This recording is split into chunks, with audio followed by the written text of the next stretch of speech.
साहिब जियो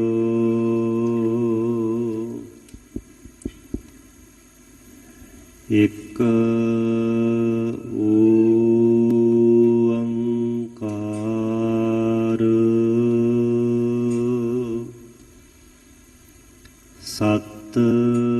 सतनाम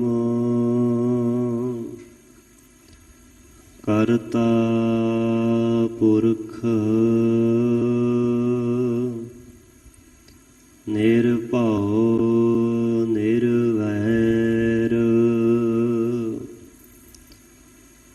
अकाल मूरत आजूनी सैभं गुर प्रसाद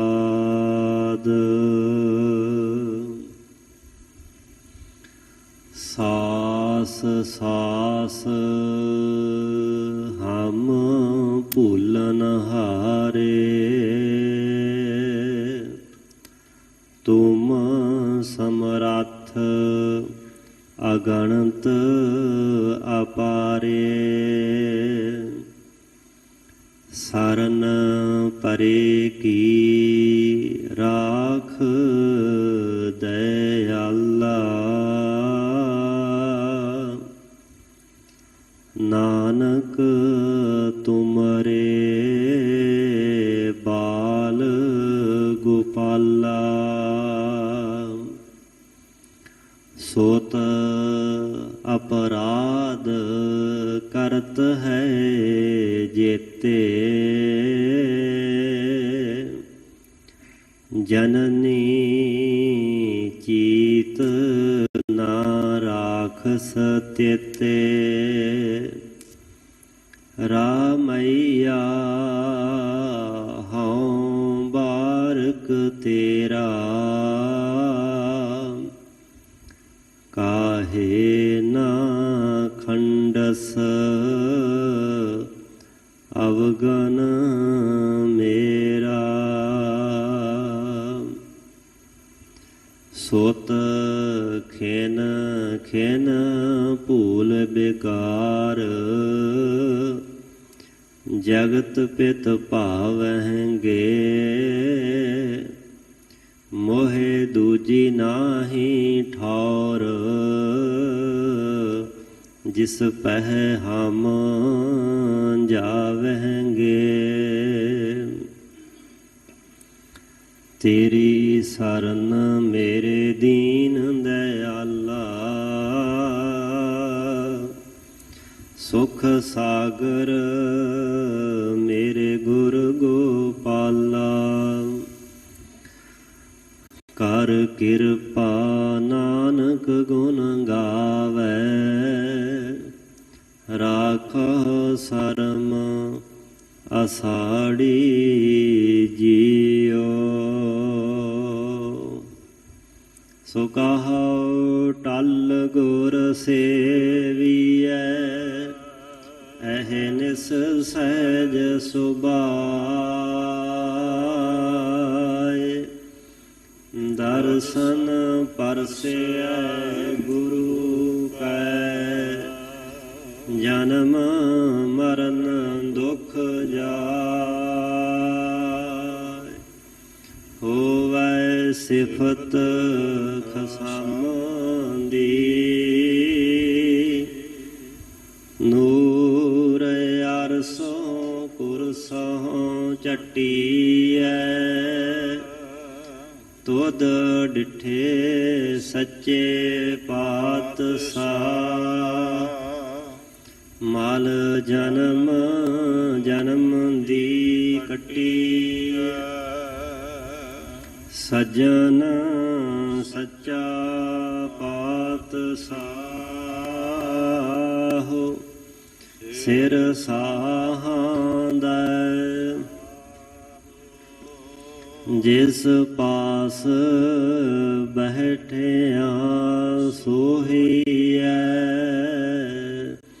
सबना दा साहो जिस पास ਡਿਠਿਆ ਸੋਹੀਐ।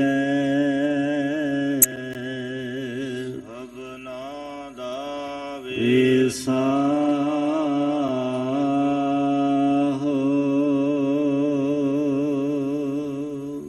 ਸਤਨਾਮ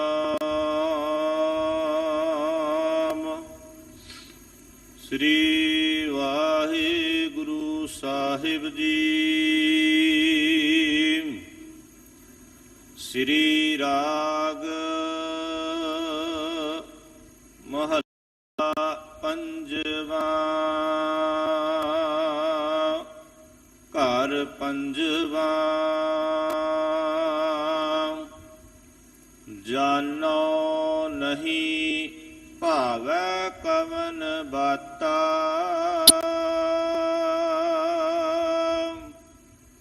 ਮਨ ਖੋਜ ਮਾਰਗ।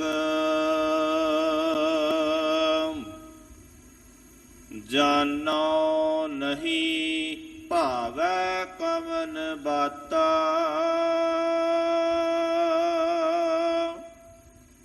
ਮਨ ਖੋਜ ਮਾਰਗ ਰਹਾਉ। ਧਿਆਨੀ ਧਿਆਨ ਲਾਵਹਿ। ਗਿਆਨੀ ਗਿਆਨ ਕਮਾਵਹਿ। ਪ੍ਰਭ ਕਿਨਹੀ ਜਾਤਾ।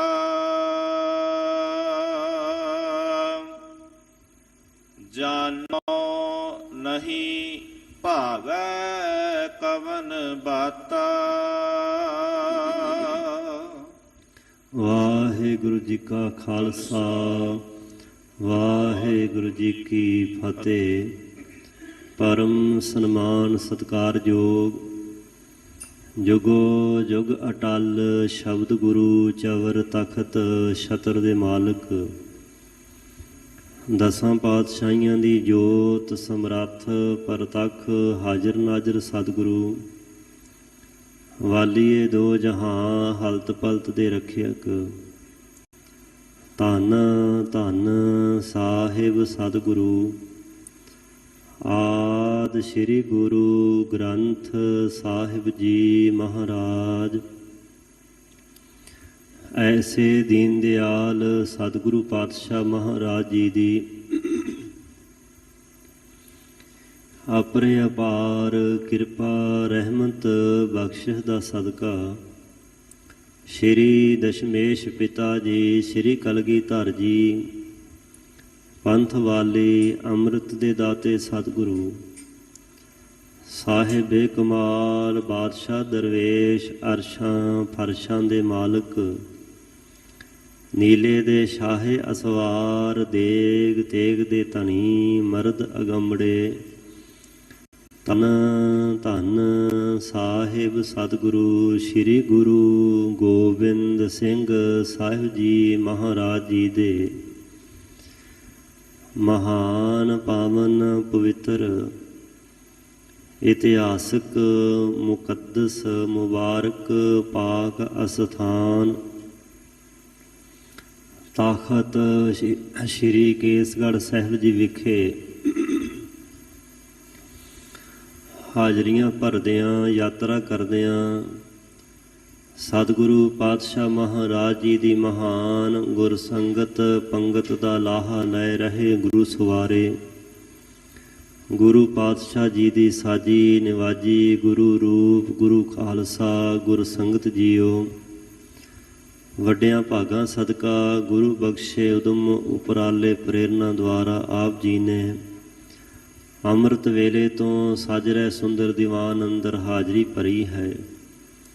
ਸਾਹਿਬ ਸੱਚੇ ਪਾਤਸ਼ਾਹ ਜੀ ਨੂੰ ਨਤਮਸਤਕ ਹੁੰਦਿਆਂ ਸਤਿਗੁਰੂ ਪਾਤਸ਼ਾਹ ਜੀ ਦੇ ਦਰਸ਼ਨ ਪਰਸਨ ਕਰਕੇ ਗੁਰ ਸੰਗਤ ਵਿੱਚ ਬੈਠ ਕਰਕੇ ਸਤਿਗੁਰੂ ਪਾਤਸ਼ਾਹ ਜੀ ਦੀ ਇਲਾਹੀ ਦਰਗਾਹੀ ਅੰਮ੍ਰਿਤ ਬਾਣੀ ਨੂੰ ਸਰਵਣ ਕਰਨ ਦਾ ਸੁਭਾਗ ਪ੍ਰਾਪਤ ਕਰਕੇ ਜੀਵਨ ਦੀਆਂ ਘੜੀਆਂ ਸਮੇਂ ਸਵਾਸਾਂ ਨੂੰ ਸਫਲਿਆਂ ਕੀਤਾ ਹੈ।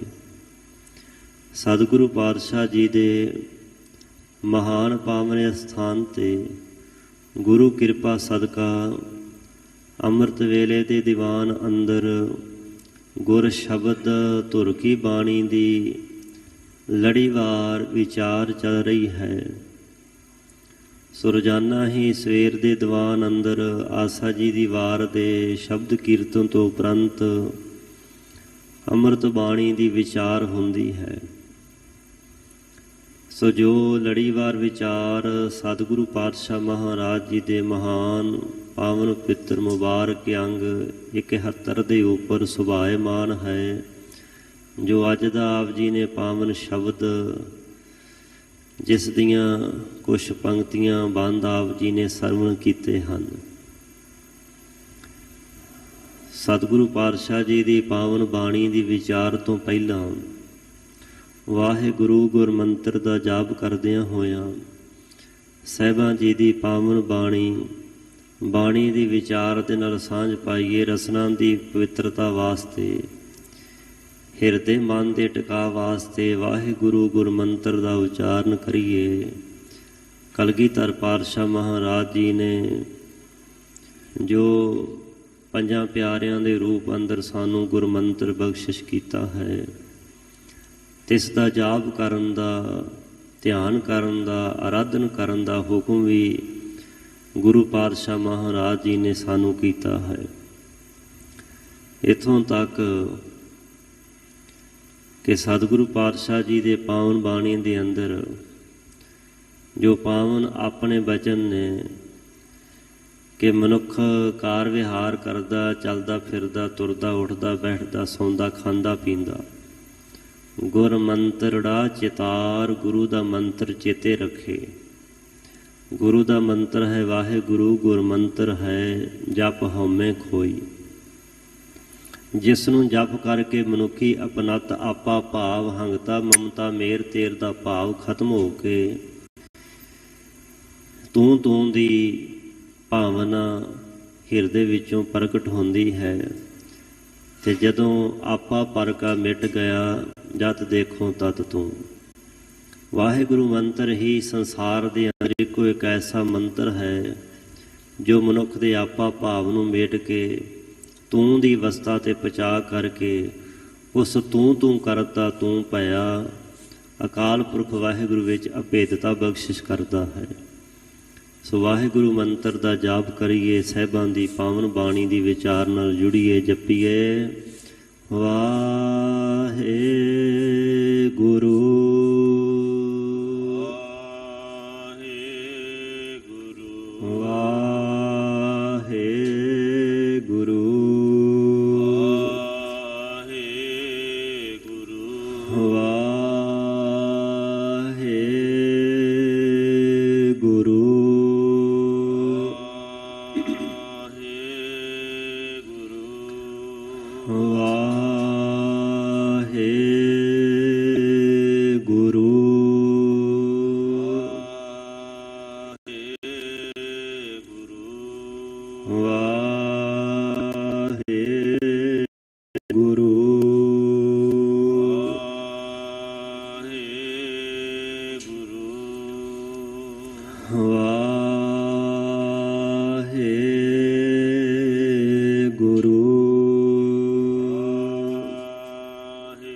ਸਤਨਾਮ ਸ੍ਰੀ ਵਾਹਿਗੁਰੂ ਸਾਹਿਬ ਜੀ।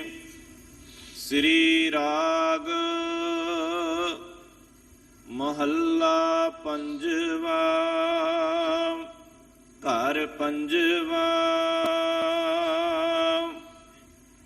ਜਾਨੋ ਨਹੀਂ ਭਾਵੈ ਕਵਨ ਬਾਤਾ। ਸ੍ਰੀ ਰਾਗ ਰਾਗ ਦੇ ਦੁਆਰਾ ਪੰਚਮ ਪਾਤਸ਼ਾਹ ਗੁਰਦੇਵ ਸ਼ਹੀਦਾਂ ਦੇ ਸਿਰਤਾਜ, ਸ਼ਾਂਤੀ ਦੇ ਪੁੰਜ, ਬਾਣੀ ਦੇ ਬੋਹਿਥ, ਬਾਣੀ ਦੇ ਰਚਨਹਾਰ।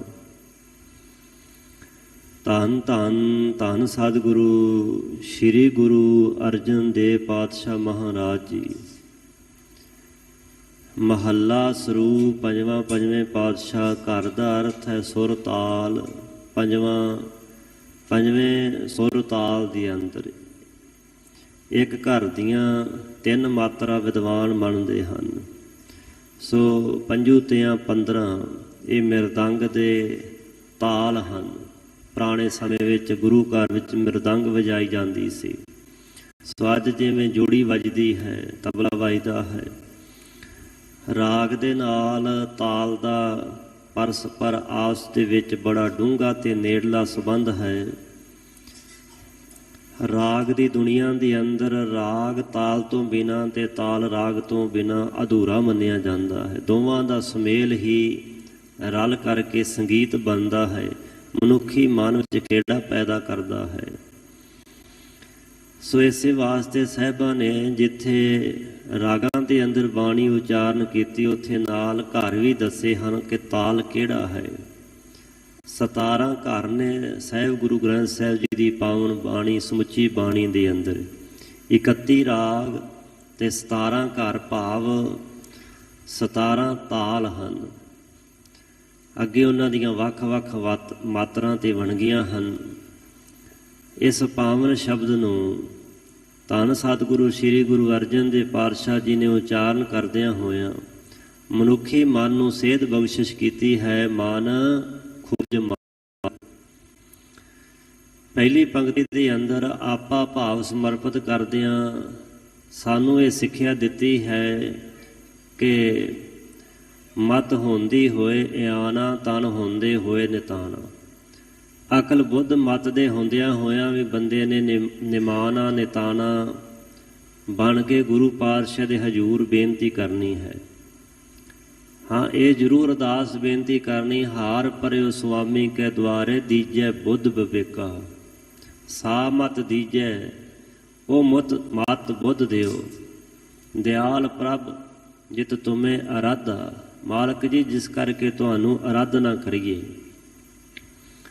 ਜਾਨੋ ਨਹੀਂ ਭਾਵੈ ਕਮਨ ਬਾਤਾ। ਬਾਤਾ ਦਾ ਆਪ ਜੀ ਨੂੰ ਪਤਾ ਹੈ। ਬਾਤਾ ਤੋਂ ਭਾਵ ਹੁੰਦੀ ਬਾਤ, ਗੱਲ, ਕਥਾ, ਕਹਾਣੀ, ਜੋ ਅਸੀਂ ਗੱਲਾਂ ਬਾਤਾਂ ਰੋਜ਼ਾਨਾ ਕਰਦੇ ਹਾਂ।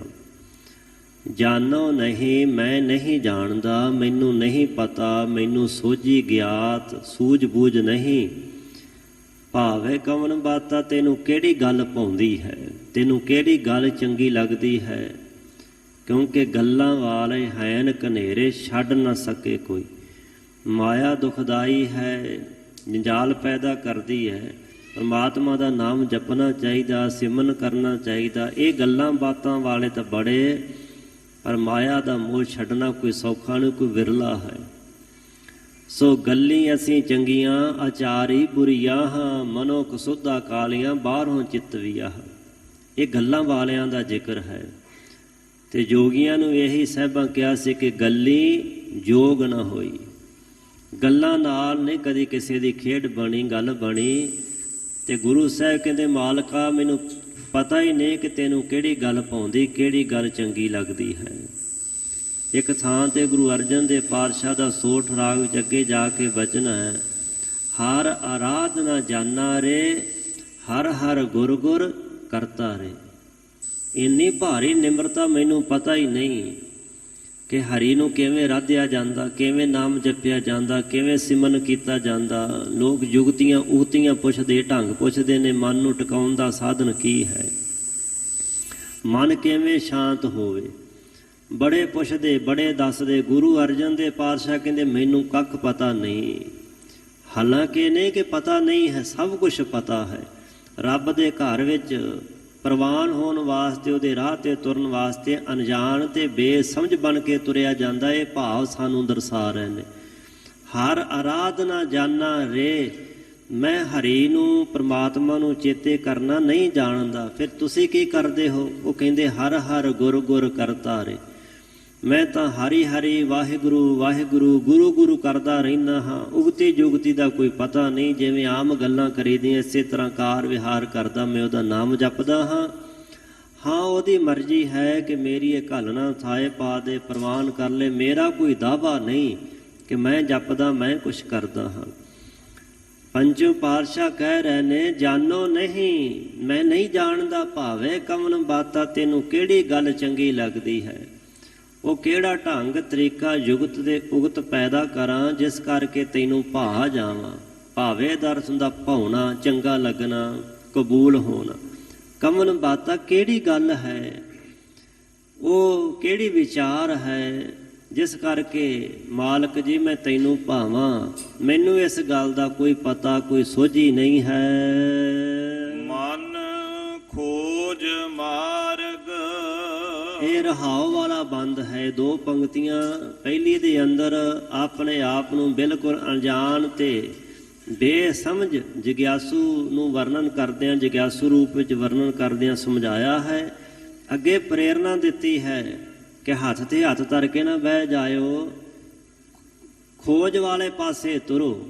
ਮਨ ਖੋਜ ਮਾਰ। ਖੋਜ ਦਾ ਅਰਥ ਕੀ ਹੁੰਦਾ? ਖੋਜਣਾ, ਲੱਭਣਾ, ਢੂੰਡਣਾ, ਭਾਲਣਾ, ਪਰਖਣਾ, ਨਿਰੀਖਣਾ। ਬਾਣੀ ਅੰਦਰ ਇੱਕ ਬਚਨ ਹੈ, ਖੋਜਤ ਖੋਜਤ ਸੁਣੀਏ ਸੋਏ, ਸਾਧ ਸੰਗਤ ਬਿਨ ਤਰਿਓ ਨਾ ਕੋਈ। ਆਹ ਗੱਲ ਪਤਾ ਕਿਵੇਂ ਲੱਗੀ? ਗੁਰੂ ਸਾਹਿਬ ਕਹਿੰਦੇ ਜੋ ਖੋਜ ਕੀਤੀ। ਖੋਜ ਕਰਦਿਆਂ ਕਰਦਿਆਂ ਕਰਦਿਆਂ ਕਰਦਿਆਂ ਇੱਕ ਦਿਨ ਮੈਨੂੰ ਇਹ ਗੱਲ ਸਮਝ ਪੈ ਗਈ ਕਿ ਸਾਧ ਸੰਗਤ ਤੋਂ ਬਿਨਾਂ ਕਦੀ ਕੋਈ ਪਾਰ ਉਤਾਰਾ ਸੰਸਾਰ ਤੋਂ ਨਹੀਂ ਆਪਣਾ ਕਰ ਸਕਿਆ। ਖੋਜਤ ਖੋਜਤ ਸੁਣੀਏ ਸੋਏ, ਸੋਏ ਦਾ ਅਰਥ ਹੈ ਖਬਰ।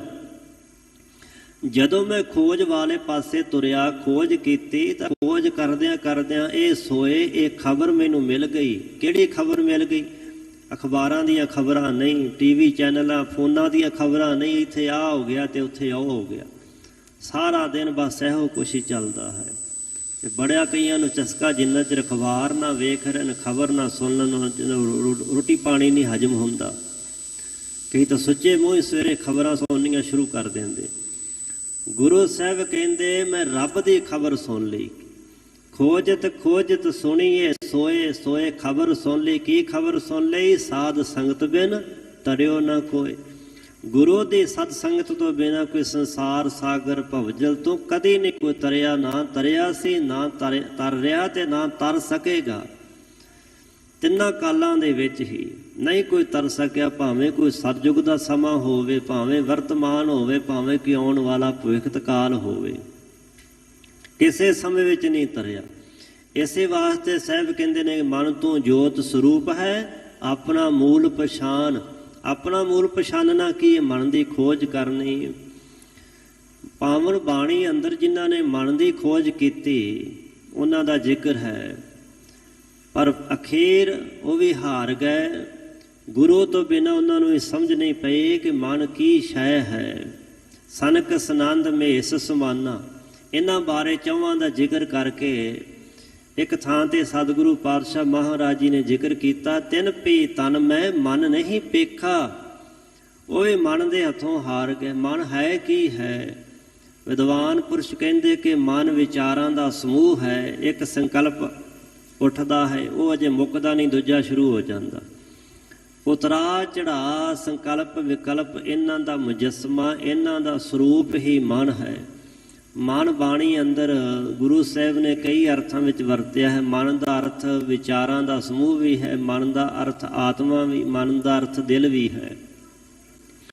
ਸੋ ਜਦੋਂ ਸਾਹਿਬ ਕਹਿੰਦੇ ਬੰਦੇ ਖੋਜ ਦਿਲ ਹਰ ਰੋਜ਼ ਨਾ, ਫਿਰ ਪਰੇਸ਼ਾਨੀ ਮਾਹੇ, ਉਦੋਂ ਮਨ ਹੀ ਖੋਜਣ ਦਾ ਭਾਵ ਹੈ, ਦਿਲ ਨੂੰ ਖੋਜਣਾ।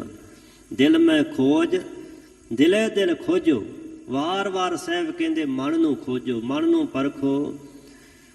ਬੜਿਆਂ ਨੇ ਮਨ ਦੀ ਖੋਜ ਦੇ ਰਾਹ ਦੱਸੇ। ਕੋਈ ਕਹਿੰਦਾ ਜੀ ਚੁੱਪ ਕਰਕੇ ਬੈਠ ਜਾਓ, ਬਸ ਧਿਆਨ ਵਿੱਚ ਲੀਨ ਹੋ। ਕੋਈ ਕਹਿੰਦਾ ਨਹੀਂ ਜੀ ਆਪਣੇ ਮਨ ਦੀਆਂ ਵਿਚਾਰਾਂ ਵੇਖੋ, ਕਿਹੜੀ ਵਿਚਾਰ ਆ ਰਹੀ, ਕਿਹੜੀ ਜਾ ਰਹੀ ਹੈ, ਤੇ ਵਿਚਾਰਾਂ ਦੇ ਵਹਿਣ ਵਿੱਚ ਨਾ ਵਾਹੋ। ਵਿਚਾਰਾਂ ਨੂੰ ਵੇਖੋ, ਕਿਵੇਂ ਵੇਖੋ? ਸਾਖੀ ਹੋ ਕੇ ਵੇਖੋ। ਜਿਵੇਂ ਕੋਈ ਟੀਵੀ ਸਾਹਮਣੇ ਬੈਠਾ, ਜੇਕਰ ਸਾਹਮਣੇ ਕੋਈ ਪ੍ਰੋਗਰਾਮ ਚੱਲ ਰਿਹਾ ਹੈ ਤੇ ਉਹਦੇ ਵਿੱਚ ਖਚਤ ਨਾ ਹੋਵੇ, ਸਗੋਂ ਇਹ ਵੇਖੇ ਕਿ ਐਕਟਿੰਗ ਪਈ ਕਰਦੇ ਨੇ। ਉਹਨਾਂ ਦਾ ਰੋਣਾ, ਉਹਨਾਂ ਦਾ ਹੱਸਣਾ, ਉਹਨਾਂ ਦਾ ਪੇਸ਼ਾ ਹੈ, ਐਕਟਿੰਗ ਹੈ, ਉਹ ਸੱਚ ਵਿੱਚ ਅਸਲੀਅਤ ਰੂਪ ਨਹੀਂ ਹੈ ਜੋ ਦਿਸ ਰਿਹਾ ਹੈ। ਇਸੇ ਤਰ੍ਹਾਂ ਹੀ ਮਨੁੱਖ ਸਾਖਸ਼ੀ ਹੋ ਕਰਕੇ ਵੇਖੇ, ਆਪਣੇ ਆਪ ਨੂੰ ਪਰਖੇ, ਨਿਰਖੇ ਕਿ ਇੱਕ ਵਿਚਾਰ ਆ ਰਿਹਾ ਜਾ ਰਿਹਾ ਹੈ। ਇਹ ਨਹੀਂ ਕਿ ਵਿਚਾਰ ਆਇਆ ਤੇ ਵਿਚਾਰ ਦੇ ਵਹਿਣ ਵਿੱਚ ਆਪ ਹੀ ਗਵਾਚ ਜਾਵੇ। ਸੋ ਵਿਚਾਰਾਂ ਨੂੰ ਵੇਖਣਾ, ਇਹਨੂੰ ਵੀ ਵਿਦਵਾਨ ਪੁਰਸ਼ ਕਹਿੰਦੇ ਨੇ ਕਿ ਮਨ ਨੂੰ ਖੋਜਣਾ। ਪਰ ਅਸਲ ਵਿੱਚ ਗੁਰੂ ਦੀ ਮੱਤ ਅਨੁਸਾਰ ਗੁਰੂ ਦੇ ਰਾਹ ਤੇ ਤੁਰਨਾ, ਗੁਰ ਕਹਿਆ ਸਾਕਾਰ ਕਮਾਓ ਦੇ ਰਸਤੇ ਤੇ ਧਾਰਨੀ ਹੋਣਾ। ਮਨ ਖੋਜ ਮਾਰਗ, ਮਾਰਗ ਦਾ ਅਰਥ ਹੈ ਰਾਹ, ਰਸਤਾ, ਪੈਂਡਾ। ਜਿਹੜੇ ਰਸਤੇ ਤੇ ਮਨ ਸਹੀ ਰੂਪ ਵਿੱਚ ਸਿੱਧਾ ਹੋ ਕਰਕੇ ਤੁਰੇ। ਮਨ ਖੁੱਟ ਹਰ ਤੇਰਾ ਨਹੀਂ ਵਿਸਾਸਾ, ਤੂੰ ਮਹਾ ਉਦਮਾਤਾ। ਸਾਹਿਬਾਂ ਨੇ ਬਾਣੀ ਅੰਦਰ ਮਨ ਨੂੰ ਗਧਾ ਵਰਣਨ ਕੀਤਾ, ਤੇਰਾ ਭਰੋਸਾ ਹੀ ਕੋਈ ਨਹੀਂ, ਕਦੋਂ ਦਲੱਤੀ ਮਾਰ ਦਵੇਂ ਖੱਬੇ ਸੱਜੇ। ਮਨ ਕਾ ਪੈ ਖਰ ਕਾ ਪੈਖਰ ਤੋ ਛੁੱਟੇ ਜੋ ਉੱਪਰ ਲਾਦਾ। ਜਦੋਂ ਗਧੇ ਉੱਪਰ ਭਾਰ ਲੱਦ ਦਿੱਤਾ ਜਾਵੇ ਤੇ ਉਹਦਾ ਥੱਲੇ ਜਿਹੜਾ ਪੈਖਰ ਪਾਇਆ ਹੁੰਦਾ, ਜਿਹਨੂੰ ਢੰਗਾ ਕਹਿੰਦੇ ਆਮ ਕਈ ਇਲਾਕਿਆਂ ਦੇ ਵਿੱਚ, ਕਈ ਨਿਆਣਾ ਕਹਿ ਦਿੰਦੇ ਹਨ। ਸੋ ਉਹ ਉਦੋਂ ਪੈਖਰ ਖੋਲ੍ਹ ਦਿੱਤਾ ਜਾਂਦਾ ਜਦੋਂ ਛੱਟ ਲੱਦ ਦਿੱਤੀ ਜਾਏ। ਪਹਿਲਾਂ ਨਹੀਂ, ਪਹਿਲਾਂ ਤੋਂ ਦਲਤੀਆਂ ਮਾਰਦਾ ਹੈ। ਪਹਿਲਾਂ ਉਹ ਪੈਖਰ ਪਾ ਕੇ ਫਿਰ ਭਾਰ ਲੱਦ ਦਈਏ ਤੇ ਸਿੱਧਾ ਹੋ ਕੇ ਤੁਰ ਪੈਂਦਾ ਹੈ। ਸੋ ਮਨ ਮੈਂਗਲ ਮਿਕਦਾਰਾ, ਕਈ ਥਾਵਾਂ ਤੇ ਮਨ ਨੂੰ ਹਾਥੀ ਵਰਣਨ ਕੀਤਾ ਹੈ ਕਿ ਹਾਥੀ ਦੀ ਤਰ੍ਹਾਂ ਮਨ ਮਸਤ ਹੋਇਆ ਹੈ।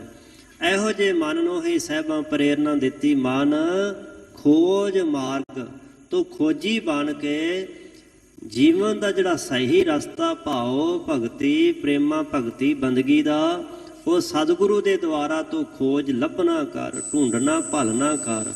ਤੇ ਕਿਵੇਂ ਲੱਭਦਾ, ਕਿਵੇਂ ਭਾਲਦਾ ਹੈ? ਭੈ ਤੇ ਵਿਰਾਗ ਉਪਜੈ। ਪਹਿਲਾਂ ਰੱਬੀ ਭੈ ਪੈਦਾ ਹੁੰਦਾ, ਫਿਰ ਵਿਰਾਗ ਪੈਦਾ ਹੁੰਦਾ ਹੈ। ਪਦਾਰਥ ਸਾਰੇ ਨਾਸਵੰਤ ਪ੍ਰਤੀਤ ਹੁੰਦੇ। ਜਦੋਂ ਵਿਰਾਗ ਆ ਜਾਏ ਫਿਰ ਅਗਲੀ ਤੀਸਰੀ ਸਟੇਜ ਹੈ ਭੈ ਤੇ ਵਿਰਾਗ ਉਪਜੇ। ਫਿਰ ਤੀਜੇ ਨੰਬਰ ਤੇ ਹਰ ਖੋਜਤ ਫਿਰਨਾ, ਫਿਰ ਰੱਬ ਦੀ ਖੋਜ ਵਾਲੇ ਪਾਸੇ ਮਨੁੱਖ ਤੁਰਦਾ ਹੈ। ਖੋਜਤ ਖੋਜਤ ਸਹਿਜ ਉਪਜਿਆ, ਫਿਰ ਜਨਮ ਨਾ ਮਰਨਾ। ਲੱਭਦਿਆਂ ਲੱਭਦਿਆਂ ਸਾਹਿਬ ਕਹਿੰਦੇ ਫਿਰ ਸਹਿਜ ਅਵਸਥਾ ਪ੍ਰਾਪਤ ਹੋ ਗਈ, ਉੱਥੇ ਨਾ ਜਨਮ ਤੇ ਨਾ ਮੌਤ ਹੁੰਦੀ ਹੈ। ਇਹੋ ਜਿਹਾ ਮਾਰਗ ਰਾਹ ਸਾਹਿਬ ਕਹਿੰਦੇ, ਹੇ ਮਨਾ ਤੂੰ ਖੋਜਣਾ ਭਾਲਣਾ ਢੂੰਡਣਾ ਕਰ। ਰਹਾਉ ਵਿਸਰਾਮ ਦੇ ਕੇ ਫਰਮਾ ਰਹੇ ਹਨ, ਧਿਆਨੀ ਧਿਆਨ ਲਾਵਹੇ। ਧਿਆਨੀ ਕਹਿੰਦੇ ਨੇ ਜਿਹੜਾ ਧਿਆਨ ਟਿਕਾ ਲੈਂਦਾ ਹੋਵੇ, ਧਿਆਨੀ ਪੁਰਸ਼। ਧਿਆਨ ਪਤੰਜਲੀ ਜਿਹੜਾ ਯੋਗ ਸ਼ਾਸਤਰ ਹੈ ਉਸ ਦੇ ਅਨੁਸਾਰ ਜਿਹੜਾ ਧਿਆਨ ਹੈ ਇਹ 7ਵਾਂ ਅੰਗ ਹੈ। ਪਤੰਜਲੀ ਸ਼ਾਸਤਰ ਦੇ ਅਨੁਸਾਰ ਪਤੰਜਲੀ ਰਿਸ਼ੀ ਹੋਇਆ ਹੈ। ਅੱਜ ਕੱਲ੍ਹ ਤਾਂ ਸਾਰੀਆਂ ਸਰੀਰ ਦੀਆਂ ਕਿਰਿਆਵਾਂ ਕੀਤੀਆਂ ਜਾਂਦੀਆਂ, ਢਿੱਡ ਕਿਵੇਂ ਘੁਮਾਉਣਾ, ਪੁੱਠੇ ਸਿੱਧੇ ਕਿਵੇਂ ਹੋਣਾ, ਇੱਥੇ ਜ਼ਿਆਦਾ ਜ਼ੋਰ ਹੈ। ਧਿਆਨ ਟਿਕੇ ਨਾ ਟਿਕੇ ਕੋਈ ਮਤਲਬ ਨਹੀਂ, ਕਾਰੋਬਾਰ ਚਲਾਇਆ ਬਹੁਤਿਆਂ ਤਾਂ। ਸੋ ਧਿਆਤਾ, ਧਿਆਨ, ਤੇ ਤਿੰਨ ਚੀਜ਼ਾਂ ਹੁੰਦੀਆਂ, ਧਿਆਤਾ, ਧਿਆਨ ਤੇ ਧੇ। ਧਿਆਤਾ ਧਿਆਉਣ ਵਾਲਾ, ਧਿਆਨ ਮਨ ਦੀ ਇਕਾਗਰਤਾ, ਤੇ ਜਿਸ ਵਿੱਚ ਧਿਆਨ ਟਿਕਾਇਆ ਜਾ ਰਿਹਾ, ਜਦੋਂ ਇੱਕੋ ਰੂਪ ਹੋ ਜਾਣ, ਤਿੰਨਾਂ ਵਿੱਚ ਕੋਈ ਫਰਕ ਨਾ ਰਹੇ। ਧਿਆਉਣ ਵਾਲਾ ਉਸੇ ਦਾ ਹੀ ਰੂਪ ਹੋ ਜਾਵੇ ਜਿਹਦਾ ਧਿਆਨ ਕੀਤਾ ਜਾ ਰਿਹਾ ਹੈ। ਤੇ ਪਤੰਜਲੀ ਸ਼ਾਸਤਰ ਦੇ ਅਨੁਸਾਰ ਜਾਮ, ਆਸਨ, ਨਿਯਮ, ਪ੍ਰਾਣਾਯਾਮ, ਪ੍ਰਤਿਹਾਰ, ਧਾਰਨਾ, ਧਿਆਨ ਤੇ ਸਮਾਧੀ, ਇਹ 8 ਅੰਗ ਹਨ ਯੋਗ ਮਤ ਦੇ। ਉਹਨਾਂ ਵਿੱਚੋਂ 7ਵਾਂ ਅੰਗ ਹੈ ਧਿਆਨ ਦਾ। ਕਿਸੇ ਬਿੰਦੂ ਦੇ ਉੱਪਰ ਆਪਣੇ ਮਨ ਦੀ ਸੁਰਤ ਨੂੰ ਕੇਂਦਰਿਤ ਕਰਨਾ, ਇਹਨੂੰ ਧਿਆਨ ਕਹਿੰਦੇ ਵਿਦਵਾਨ।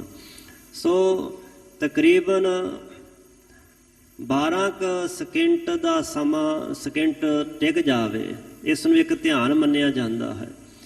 ਸੋ ਇੱਥੋਂ ਤੱਕ ਵੀ ਕਹਿੰਦੇ ਕਿ 144 ਸਕਿੰਟ ਮਨ ਜਿਹੜਾ ਟਿਕ ਜਾਏ, ਫਿਰ ਸਹਿਜੇ ਸਹਿਜੇ ਅੱਗੇ ਸਮਾਧੀ ਦੀ ਅਵਸਥਾ ਪੈਦਾ ਹੋਣ ਲੱਗ ਪੈਂਦੀ। ਜਿਵੇਂ ਜਿਵੇਂ ਧਿਆਨ ਵੱਧ ਟਿਕ ਜਾਏ ਫਿਰ ਮਨੁੱਖ ਸਮਾਧੀ 'ਚ ਤੁਰ ਜਾਂਦਾ ਹੈ, ਟਿਕ ਜਾਂਦਾ ਹੈ।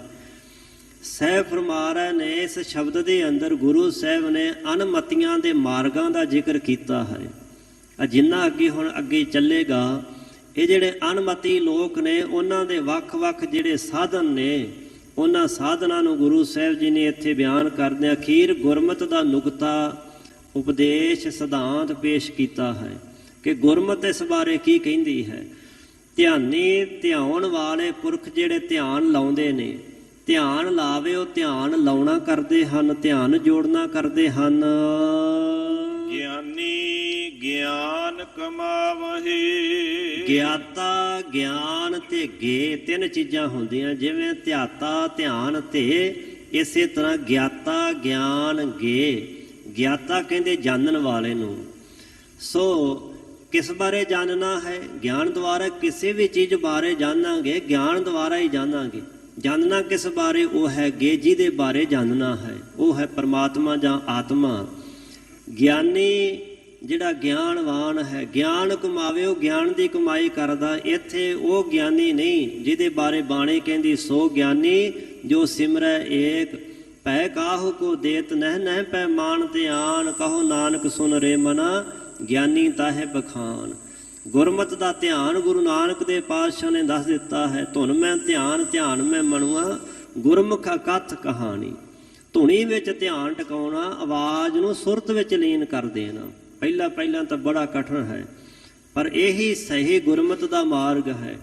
ਸੋ ਗਿਆਨੀ ਲੋਕ ਗਿਆਨ ਨੂੰ ਕਮਾਉਂਦੇ ਹਨ। ਪੁਸਤਕਾਂ ਧਾਰਮਿਕ ਗ੍ਰੰਥ ਪੜ੍ਹ ਕੇ, ਹੋਰਨਾਂ ਵਿਦਵਾਨਾਂ ਦੀਆਂ ਵਿਚਾਰਾਂ ਸੁਣ ਕਰਕੇ ਉਹ ਬਾਹਰੀ ਤੌਰ 'ਤੇ ਗਿਆਨ ਤਾਂ ਹਾਸਲ ਕਰ ਲੈਂਦੇ ਨੇ, ਪਰ ਅੰਤਰੀਵ ਆਪਣਾ ਅਨੁਭਵ ਨਹੀਂ ਹੁੰਦਾ।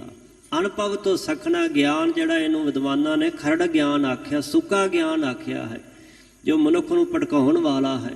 ਸੋ ਇਹੋ ਜਿਹੇ ਲੋਕ, ਗਿਆਨੀ ਲੋਕ, ਉਹ ਧਾਰਮਿਕ ਗ੍ਰੰਥਾਂ ਨੂੰ ਪੜ੍ਹ ਕੇ, ਵਾਚ ਕੇ, ਵਿਚਾਰਾਂ ਕਰਕੇ ਗਿਆਨ ਨੂੰ ਕਮਾਉਂਦਾ ਕਰਦੇ ਹਨ, ਗਿਆਨ ਇਕੱਠਾ ਕਰਦੇ ਹਨ। ਪ੍ਰਭ ਕਿਨਹੀ ਜਾਤਾ। ਧਿਆਨੀਆਂ ਵਿੱਚੋਂ, ਗਿਆਨੀਆਂ ਵਿੱਚੋਂ ਕੋਈ ਵਿਰਲਾ ਹੈ। ਸਾਹਿਬ ਕਹਿੰਦੇ ਕਿਸੇ ਵੀ ਨਹੀਂ। ਪ੍ਰਭ ਕਿਨ ਹੀ ਜਾਤਾ, ਕਿਸੇ ਨੇ ਨਹੀਂ ਜਾਤਾ। ਜੇਕਰ ਜਾਣਿਆ ਤੇ ਕੋਈ ਵਿਰਲਾ ਵਾਂਝਾ ਹੈ। ਜਗ ਮੈਂ ਉਤਮ ਕਾਢਿਆ ਹੈ ਵਿਰਲੇ ਕੇ ਕੋਟ ਮੱਧੇ ਕੋ ਵਿਰਲਾ ਸੇਵਕ ਹੋਰ ਸਗਲੇ ਵਿਵਹਾਰੀ। ਵਪਾਰੀ ਜ਼ਿਆਦੇ ਨੇ, ਵਪਾਰ ਜ਼ਿਆਦਾ ਚੱਲਦਾ ਹੈ। ਸੱਚੇ ਸੁੱਚੇ ਘੱਟ ਹਨ। ਤਾਈਏ ਸਾਹਿਬਾਂ ਬਾਣੀ ਅੰਦਰ ਕਿਹਾ ਹੈ, ਹੈਨ ਵਿਰਲੇ ਨਾਹੀ ਘਣੇ ਫੈਲ ਫਕਰ ਸੰਸਾਰ। ਪ੍ਰਭ ਕਿਨ ਹੀ ਜਾਤਾ, ਕੋਈ ਵਿਰਲਾ, ਅਥਵਾ ਕਿਨ ਹੀ ਜਾਤਾ, ਕਿਸੇ ਨੇ ਨਹੀਂ ਜਾਤਾ। ਕੇ ਨਹੀਂ ਜਾਤਾ, ਕੇ ਵੱਖਰਾ ਕਰਕੇ ਕੇ ਕਿਸੇ ਵੀ ਨਹੀਂ ਜਾਣਿਆ। ਕਿਨ ਹੀ ਤੋਂ ਭਾਵ ਹੈ ਕਿਸੇ ਨੇ, ਕਿਸੇ ਵਿਰਲੇ ਨੇ ਹੀ ਪਰਮਾਤਮਾ ਨੂੰ ਜਾਣਨਾ ਕੀਤਾ, ਉਸ ਨਾਲ ਸਾਂਝ ਪਾਈ, ਪਛਾਣ ਉਸ ਦੀ ਹਾਸਲ ਕਰਕੇ ਉਸ ਵਿੱਚ ਲੀਨਤਾ ਹਾਸਲ ਕੀਤੀ ਹੈ। ਭਗਉਤੀ ਰਾਹਤ ਜੁਗਤਾ। ਸੋ ਭਗਉਤੀ ਤੋਂ ਭਾਵ ਇੱਥੇ ਹੈ ਜਿਹੜਾ ਭਗਵਤ ਮੰਨਦਾ ਹੋਵੇ। ਆਮ ਤੌਰ ਤੇ ਭਗਤੀ ਕਰਨ ਵਾਲੇ ਨੂੰ ਭਗਉਤੀ ਕਹਿ ਦਿੰਦੇ ਹਨ, ਤੇ ਜਿਹੜਾ ਆਪਣੇ ਆਪ ਨੂੰ ਭਗਉਤੀਆ ਖਵਾਉਂਦਾ ਹੈ, ਭਗਵਤ ਨੂੰ ਮੰਨਣ ਵਾਲਾ। ਇੱਥੇ ਕੇਵਲ ਜਿਹੜੇ ਬਾਹਰੀ ਵਿਖਾਵੇ ਵਾਲੇ ਨੇ ਉਹਨਾਂ ਦਾ ਜ਼ਿਕਰ ਹੈ, ਜਿਹੜੇ ਵੱਖ-ਵੱਖ ਹੋਰ ਸਾਧਨ ਅਪਣਾਉਂਦੇ ਨੇ।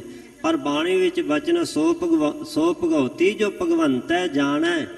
ਅਸਲ ਵਿੱਚ ਉਹ ਭਗਉਤੀ ਜਿਹੜਾ ਭਗਵੰਤ ਨੂੰ ਜਾਣ ਲਵੇ, ਪਰਮਾਤਮਾ ਅਕਾਲ ਪੁਰਖ ਵਾਹਿਗੁਰੂ ਨੂੰ ਜਿਹੜਾ ਸਮਝ ਲਵੇ, ਉਹ ਭਗਉਤੀ ਹੈ।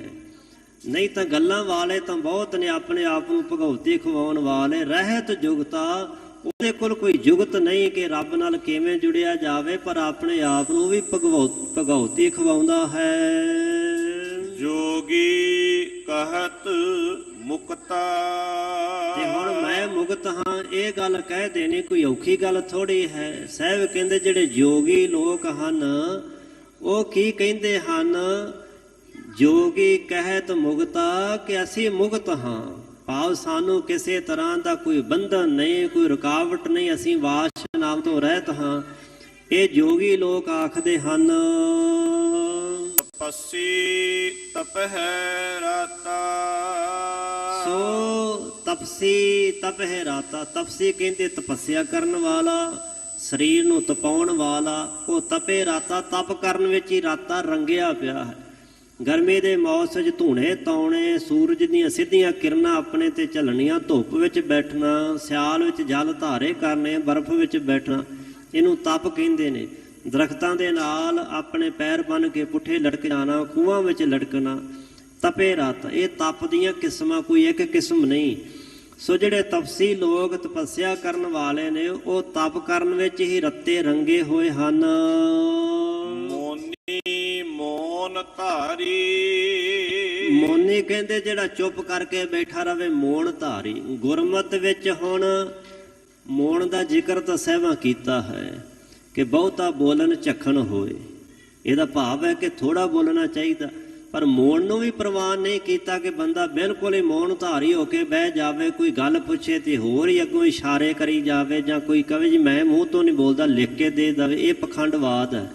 ਹਾਂ, ਜਿੱਥੇ ਬੋਲਣ ਦੀ ਲੋੜ ਉੱਥੇ ਬੋਲੇ, ਪਰ ਲੋੜ ਅਨੁਸਾਰ ਬੋਲਣਾ ਕਰੇ।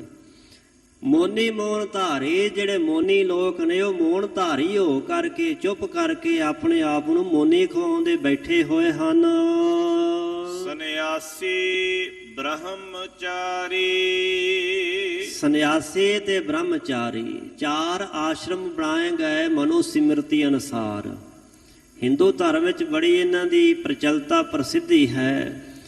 ਸਭ ਤੋਂ ਪਹਿਲਾ ਆਸ਼ਰਮ ਹੀ ਬ੍ਰਹਮਚਰਜ ਹੈ। ਬ੍ਰਹਮਚਾਰੀ ਕਹਿੰਦੇ ਜਿਹੜਾ ਬ੍ਰਹਮਚਰਜ ਦਾ ਧਾਰਨੀ ਹੋਵੇ, ਗ੍ਰਸਥ ਦੇ ਜੰਜਾਲ ਵਿੱਚ ਨਾ ਪਵੇ। ਸੋ ਇਸੇ ਤਰ੍ਹਾਂ ਹੀ ਬ੍ਰਹਮਚਾਰੀ, ਫਿਰ ਦੂਜੇ ਨੰਬਰ ਤੇ ਹੈ ਗ੍ਰਸਤੀ, ਤੀਸਰੇ ਨੰਬਰ ਤੇ ਹੈ ਬਾਨਪ੍ਰਸਤੀ, ਚੌਥੇ ਨੰਬਰ ਤੇ ਹੈ ਸੰਨਿਆਸੀ। ਜਿਹੜਾ ਸੰਸਾਰ ਨਾਲੋਂ ਸੰਬੰਧ ਤੋੜ ਜਾਵੇ ਉਹਨੂੰ ਸੰਨਿਆਸੀ ਕਹਿੰਦੇ ਨੇ। ਜਿਹੜਾ ਕਿਸੇ ਪਦਾਰਥ ਦੀ ਵਾਸ਼ਨਾ ਹੀ ਨਾ ਰੱਖੇ, ਸੰਨਿਆਸ ਹੀ ਲੈ ਲਵੇ। ਸੰਨਿਆਸੀ ਕਹਿੰਦੇ ਜਿਹੜਾ ਸੰਨਿਆਸ ਲੈ ਲਵੇ। ਬ੍ਰਹਮਚਾਰੀ ਜਿਹੜਾ ਬ੍ਰਹਮਚਰਜ ਰੱਖੇ। ਇਹੋ ਜਿਹੇ ਜਿਹੜੇ ਲੋਕ ਹਨ। ਉਦਾਸੀ ਉਦਾਸ ਰਾਤਾ, ਤੇ ਉਦਾਸੀਨ ਸੰਪਰਤਾ ਦੇ ਨਾਲ ਸੰਬੰਧ ਰੱਖਣ ਵਾਲੇ। ਉਦਾਸੀ ਦਾ ਆਖਰੀ ਅਰਥ ਹੁੰਦਾ ਉਪਰਾਮਤਾ, ਨਿਰਲੇਪਤਾ। ਜਿਹੜੇ ਉਦਾਸ ਹੋ ਗਏ, ਪਰ ਉਦਾਸ ਹੋ ਕਰਕੇ ਵੀ ਸੰਸਾਰ ਵਿੱਚ ਵਾਰ-ਵਾਰ ਆਉਂਦੇ ਰਹੇ। ਬਾਬਾ ਕਬੀਰ ਸਾਹਿਬ ਜੀ ਨੇ ਤਾਂ ਹੀ ਇਹ ਬਚਨ ਲਿਖਿਆ, ਕਬੀਰ ਜੋ ਗ੍ਰਹਿ ਕਰੇ ਤਾਂ ਧਰਮ ਕਰ, ਨਾਹੀ ਤਾਂ ਕਰ ਬੈਰਾਗ, ਬੈਰਾਗੀ ਬੰਧਨ ਕਰੈ ਤਾ ਕੋ ਵੱਡੋ ਅਭਾਗ। ਹਾਂ, ਉਦਾਸੀ ਬਣਨਾ ਹੈ ਤਾਂ ਫਿਰ ਇਹੋ ਜਿਹਾ ਬਣ ਕੇ ਕਦੀ ਵਾਸ਼ਨਾ ਹੀ ਨਾ ਫੁਰੇ ਸੰਸਾਰ ਵਾਲੇ ਪਾਸੇ। ਫਿਰ ਬੰਧਨਾਂ ਵਿੱਚ ਜੇਕਰ ਕੋਈ ਪੈਂਦਾ ਹੈ ਤੇ ਉਹਦੇ ਵਰਗਾ ਮੰਦ ਭਾਗਾ ਕੋਈ ਨਹੀਂ। ਉਦਾਸੀ ਉਦਾਸ ਧਾਰਨ ਕਰਨ ਵਿੱਚ ਹੀ ਰਾਤਾ ਰਤਿਆ ਹੋਇਆ ਕਿ ਮੈਂ ਉਪਰਾਮੀ ਹਾਂ, ਮੈਂ ਸੰਸਾਰ ਵੱਲੋਂ ਤਿਆਗੀ ਵਿਰਾਗੀ ਹਾਂ। ਭਗਤ ਦਵੈ ਪ੍ਰਕਾਰਾ, ਤੇ ਬਹੁਤ ਸਾਰੇ ਐਸੇ ਨੇ ਜਿਹੜੇ 9 ਪ੍ਰਕਾਰ ਦੀ ਭਗਤੀ ਵਿੱਚ ਹੀ ਰੱਤੇ ਹੋਏ ਰੰਗੇ ਹੋਏ, ਸਮਝਦੇ ਕਿ ਇਹ 9 ਪ੍ਰਕਾਰ ਦੀ ਭਗਤੀ ਕਰ ਲੈਣੀ ਚਾਹੀਦੀ ਹੈ। 9 ਪ੍ਰਕਾਰ ਦੀ ਭਗਤੀ ਦਾ ਗ੍ਰੰਥਾਂ ਵਿੱਚ ਜ਼ਿਕਰ ਹੈ। ਸਰਵਨ, ਸਿਮਰਨ, ਕੀਰਤਨ, ਪਾਦ ਸੇਵ, ਅਰਚਾਨ। ਇਸ ਪੰਕਤੀ 'ਚ 5 ਤਰ੍ਹਾਂ ਦੀ ਭਗਤੀ ਦਾ ਜ਼ਿਕਰ ਆਇਆ ਹੈ। ਸਰਵਨ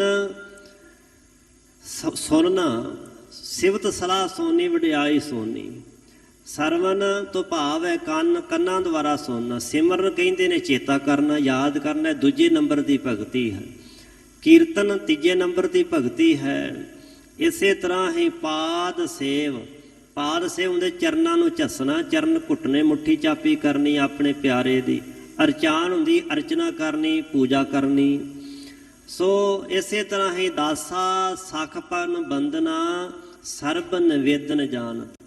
ਦਾਸਾ ਕਹਿੰਦੇ ਨੇ ਸੇਵਕ ਭਾਵ ਧਾਰਨ ਕਰਨਾ।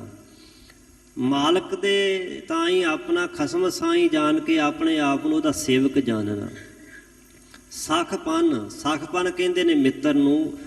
ਗੁਰੂ ਪਰਮੇਸ਼ਰ ਨੂੰ ਆਪਣਾ ਮਿੱਤਰ ਬਣਾ ਲੈਣਾ। ਸਤਿਗੁਰ ਮਿੱਤਰ ਮੇਰਾ ਬਾਲ ਸਿਖਾਈ। ਜਿਵੇਂ ਸ਼੍ਰੀ ਕ੍ਰਿਸ਼ਨ ਜੀ ਅਰਜਨ ਦੇ ਮਿੱਤਰ ਸਨ, ਹੈ ਉਹ ਤਾਂ ਕਰਨੀ ਕਮਾਈ ਵਾਲੇ ਸਨ, ਪਰ ਅਰਜਨ ਕਹਿੰਦਾ ਸੀ ਤੁਹਾਡੇ ਵਰਗਾ ਕੋਈ ਹੋਰ ਮੇਰਾ ਮਿੱਤਰ ਨਹੀਂ।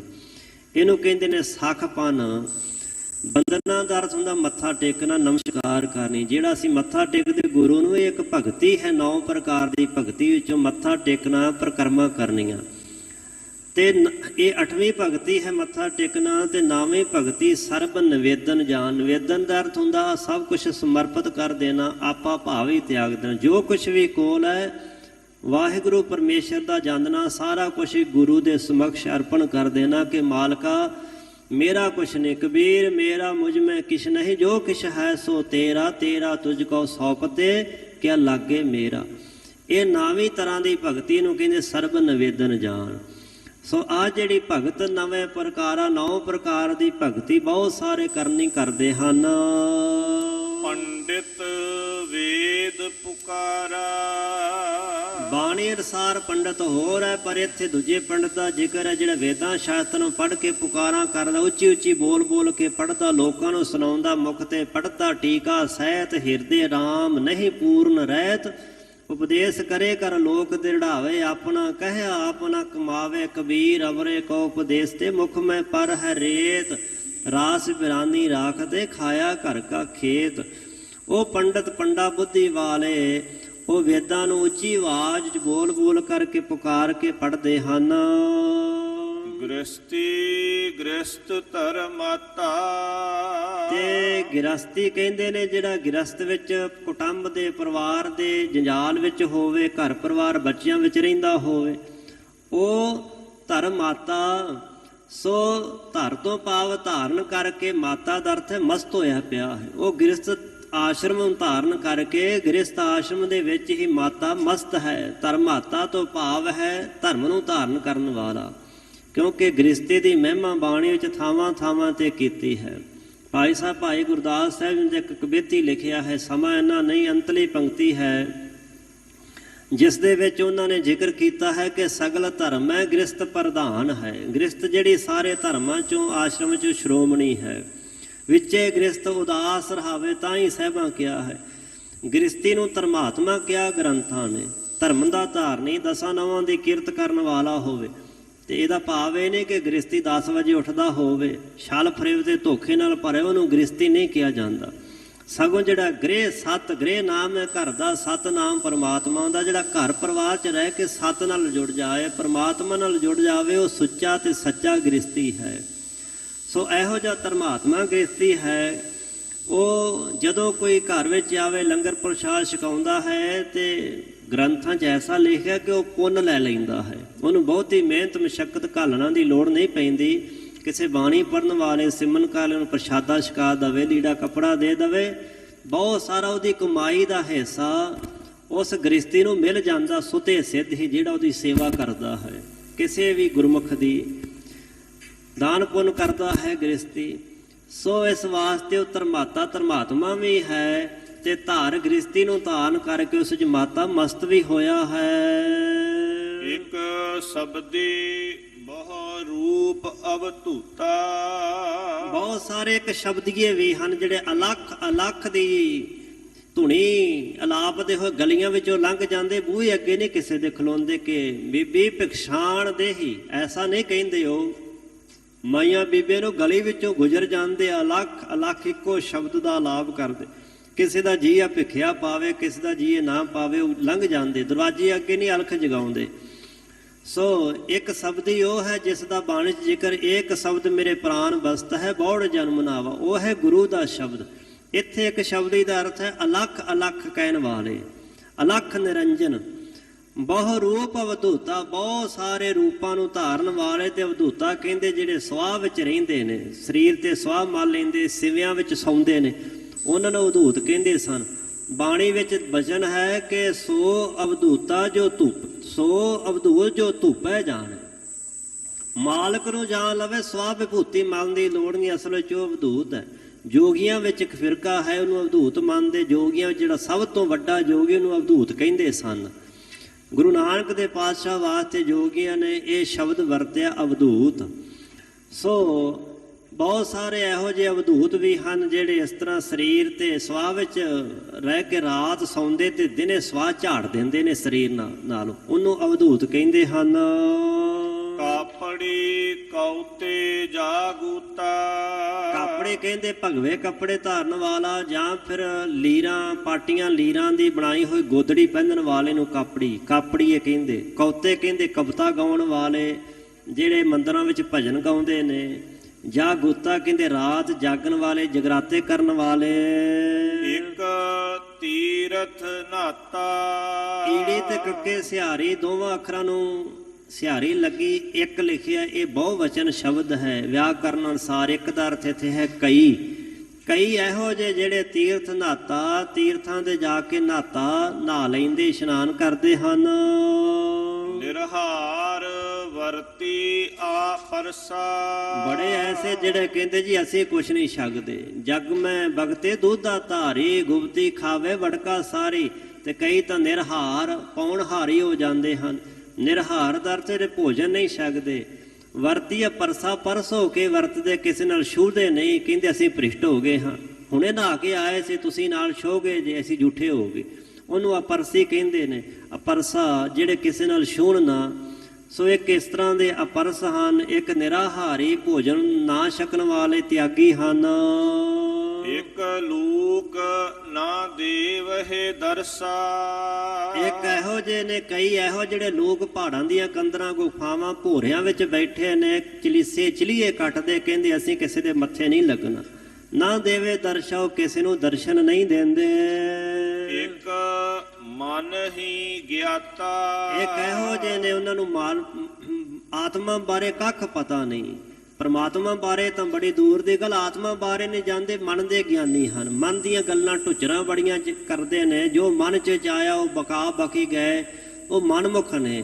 ਮਨ ਹੀ ਗਿਆਤਾ। ਇਧਰੋਂ ਸੁਣ ਲਈ, ਖੱਬੇ ਸੱਜਿਓਂ ਸੁਣ ਕੇ ਕੋਈ ਨਾ ਕੋਈ ਗੱਲ ਪੁਸਤਕ 'ਚ ਪੜ੍ਹ ਲਈ, ਫਿਰ ਅਗਲੇ ਦਾ ਵਿਗਿਆਨ ਪਰਖਣਾ ਨੂੰ ਭਲਾ ਪਤਾ ਕਿ ਨਹੀਂ ਪਤਾ, ਮੈਨੂੰ ਪਤਾ। ਉਹਨੂੰ ਕਹਿੰਦੇ ਮਨ ਦਾ ਗਿਆਤਾ। ਮਨ ਦੇ ਗਿਆਨੀ ਹਨ ਜਿਹੜੇ ਕੁਛ ਨਾ ਕੁਛ ਮਨ ਦਾ ਗਿਆਨ ਹਾਸਲ ਕਰ ਲੈਂਦੇ ਨੇ। ਆਤਮਾ ਦਾ ਅਨੁਭਵ ਨਹੀਂ ਹੈ, ਨਾ ਮਨ ਦਾ ਅਨੁਭਵ ਹੈ ਤੇ ਨਾ ਆਤਮਾ ਦਾ ਅਨੁਭਵ ਹੈ। ਕੇਵਲ ਸੁਣੀਆਂ ਸੁਣਾਈਆਂ ਗੱਲਾਂ ਸੁਣ ਕਰਕੇ ਇੱਕ ਮਨ ਦੇ ਗਿਆਨੀ ਹਨ। ਘਾਟ ਨਾ ਕਿਨਹੀ ਕਹਾਇਆ। ਹੁਣ ਗੁਰੂ ਸਾਹਿਬ ਜੀ ਗੁਰਮਤਿ ਦਾ ਨੁਕਤਾ ਸਿਧਾਂਤ ਪੇਸ਼ ਕਰ ਰਹੇ ਨੇ। ਆ ਜਿੰਨੇ ਉੱਪਰ ਗਿਣੇ ਨਾ, ਸਾਹਿਬ ਕਹਿੰਦੇ ਇਹਨਾਂ ਵਿੱਚੋਂ ਘਾਟ ਨਾ ਕਿਨਹੀ ਕਹਾਇਆ। ਕਿਸੇ ਨੇ ਵੀ ਆਪਣੇ ਆਪ ਨੂੰ ਘੱਟ ਨਹੀਂ ਅਖਵਾਇਆ। ਹੁਣ ਇੱਕ ਸਾਧੂ ਸੀ, ਵਿਭੂਤੀ ਮਲੀ ਸਿੱਖ, ਨਾਲ ਬੰਦਾ ਲੱਗ ਗਿਆ। ਉਹ ਕਹਿਣ ਲੱਗਾ, ਉਹਨੇ ਬੰਦੇ ਨੇ ਬੜੇ ਮਹਿੰਗੇ ਵਸਤਰ ਪਾਏ ਸੀ।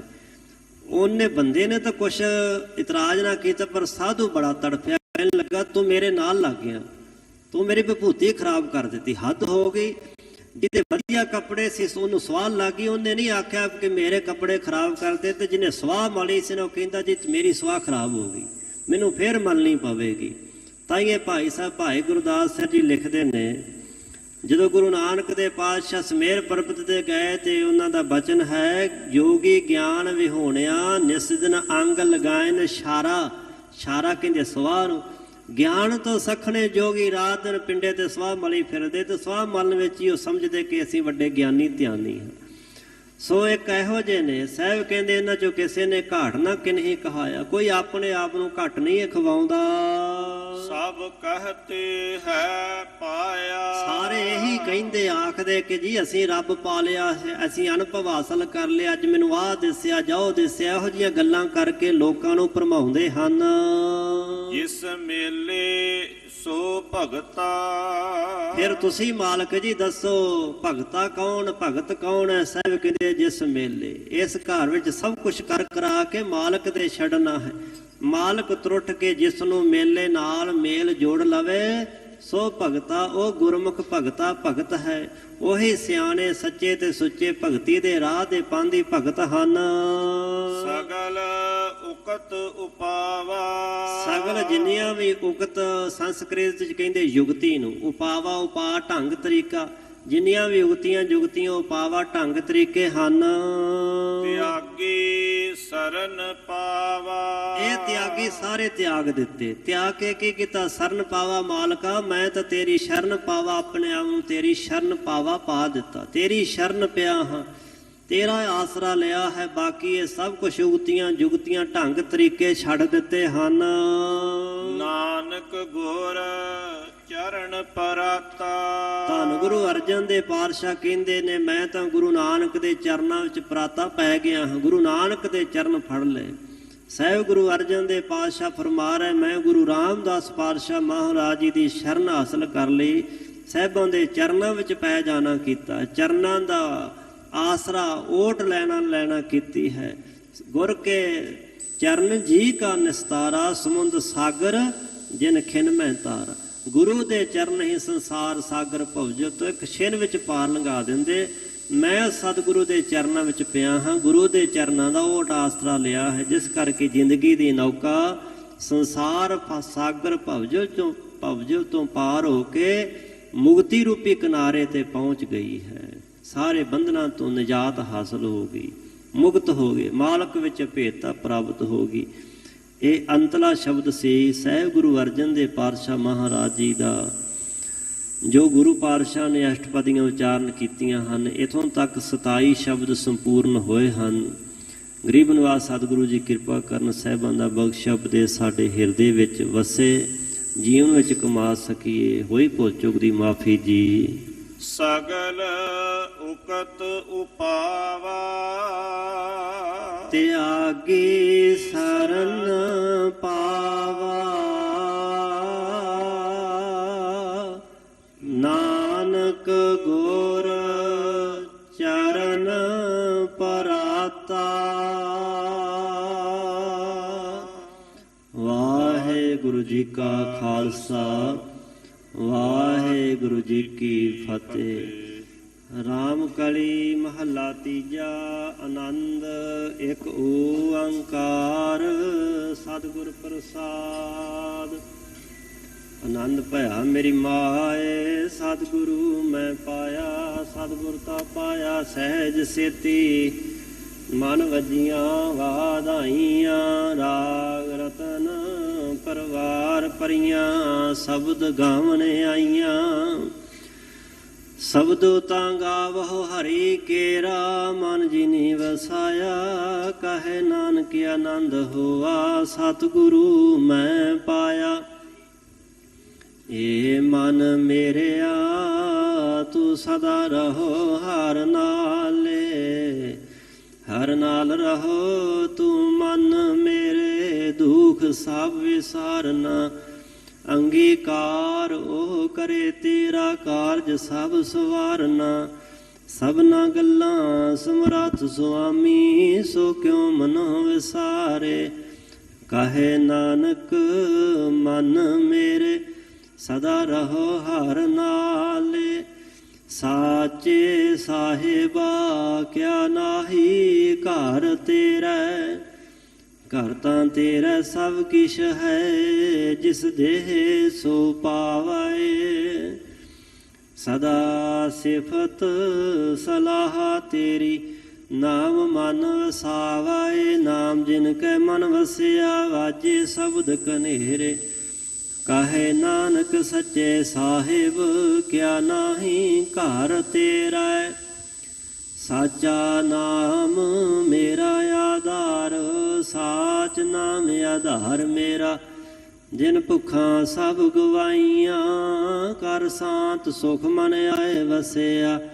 ਜਿਨ ਇੱਛਾ ਸਭ ਪੁਜਾਈਆਂ, ਸਦਾ ਕੁਰਬਾਨ ਕੀਤਾ ਗੁਰੂ ਵਿਟੋ। ਜਿਸ ਦੀਆਂ ਇਹ ਵਡਿਆਈਆਂ, ਕਹੇ ਨਾਨਕ ਸੁਨਹੁ ਸੰਤ ਹੋ। ਸ਼ਬਦ ਧਰੋ ਪਿਆਰੋ, ਸਾਚਾ ਨਾਮ ਮੇਰਾ ਆਧਾਰ। ਵਾਜੇ ਪੰਜ ਸ਼ਬਦ ਤਿਤ ਘਰ ਸੁਭਾਗੈ, ਘਰ ਸੁਭਾਗੈ। ਸ਼ਬਦ ਵਾਜੇ ਕਲਾ ਜਿਤ ਘਰ ਧਾਰੀਆ। ਪੰਚ ਦੂਤ ਤੁਧ ਵਸ ਕੀਤੇ, ਕਾਲ ਕੰਟਕ ਮਾਰਿਆ। ਤੁਰ ਕਰਮ ਪਾਇਆ ਤੁਧ ਜਿਨ ਕਉ, ਸੇ ਨਾਮ ਹਰਿ ਕੈ ਲਾਗੇ। ਕਹੇ ਨਾਨਕ ਤਹਿ ਸੁਖ ਹੋਆ, ਤਿਤ ਘਰ ਅਨਹਦ ਵਾਜੇ। ਆਨੰਦ ਸੁਨਹੁ ਵਡ ਭਾਗੀ ਹੋ, ਸਗਲ ਮਨੋਰਥ ਪੂਰੇ। ਪਾਰ ਬ੍ਰਹਮ ਪ੍ਰਭ ਪਾਇਆ, ਉਤਰੇ ਸਗਲ ਵਿਸੂਰੇ। ਦੁਖ ਰੋਗ ਸੰਤਾਪ ਉਤਰੇ, ਸੁਣੀ ਸੱਚੀ ਬਾਣੀ।